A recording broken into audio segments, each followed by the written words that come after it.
children, and he did not have to wait and seek. Rama Rao's niece, a pretty girl of 11, had come to stay in the village. She was from a big town. She could play upon the harmonium and sing a sweet song. Her parents had died. The narrator thought that the girl was the most suitable bride for Ranga. She was called Ratna. Shyama को रंगा की शादी कराने के लिए एक सही लड़की ढूंढने के लिए बहुत ज़्यादा मेहनत करने की ज़रूरत नहीं थी, क्योंकि गांव में एक लड़की रहने के लिए आई हुई थी जिसका नाम रत्ना था। वो बहुत खूबसूरत थी और वो बड़े शहर की लड़की थी। उसके पेरेंट्स, जैसा कि मैंने आपको बताया, ऑलरेडी डैड थे, मर गए थे बेचारे, और वो बहुत अच्छा हारमोनियम प्ले करती थी और बहुत अच्छी सिंगिंग करती थी। And she was pretty good. वो देखने में भी शी वॉज ब्यूटीफुल। उसने सोचा कि for educated boy, for an educated boy and for a cultured boy there must be Ratna, a very suitable bride, and there is no need to search for any other girl anymore. बात समझ में आई बच्चों? ठीक है। The very next morning, the narrator called Ratna as well as Ranga to his house. Ratna was wearing a sari while she was singing. Ranga also arrived. He stood at the door and looked in. Ratna saw a stranger and stopped suddenly. Ranga was disappointed. He glanced at her repeatedly. The shy girl ran inside. Ranga then inquired about her and asked whether she was married or not. Shyama told a lie that Ratna was married a year ago.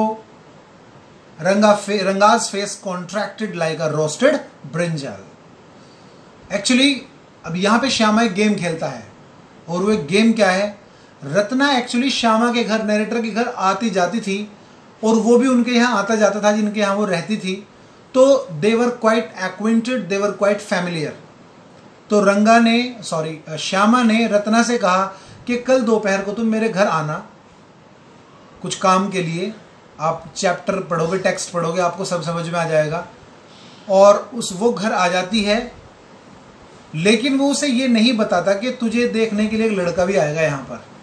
इसी तरह से वो रंगा को भी invite करता है दोपहर में अपने घर, लेकिन उसे ये नहीं बताता कि रत्ना वहाँ आएगी। जबकि एक बार स्ट्रीट में रत्ना को रंगा देख चुका है, and he had got attracted towards the girl and how he wants to marry with the girl actually.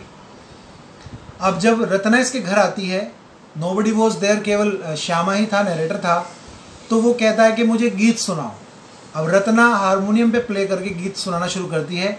Meanwhile the boy रंगा कम्स देयर, रंगा वहाँ आता है और वो दरवाजे पर ही हेजिटेंटली रुक जाता है, क्योंकि बहुत ही खूबसूरत आवाज़ अंदर से आती है। और वो ये देखने के लिए, गाना सुनकर वो मंत्रमुग्ध हो जाता है, और ये देखने के लिए who is singing inside, he peeped into the house. वो घर में झांकता है और रत्ना उसे देखती है और वो शर्मा कर अंदर चली जाती है।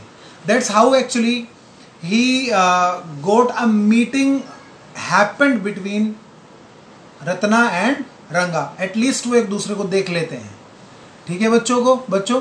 और जब रंगा अंदर आता है, रत्ना तो शर्मा के अंदर चली जाती है, रंगा अंदर आता है, तो रंगा स्वामीनाथन से यानी कि श्यामा से पूछता है, who was that girl, is she married already, क्या उसकी शादी हो गई है? तो श्यामा झूठ बोलता है उससे और कहता है यस, उसकी शादी हो गई है ऑलरेडी। और ये देखने के लिए कि कितना ज़्यादा एक्साइटेड है इससे शादी करने के लिए, और ये जान करके रत्ना इज ऑलरेडी मैरिड, रंगा का चेहरा ऐसा हो जाता है जैसे भुना हुआ बैंगन।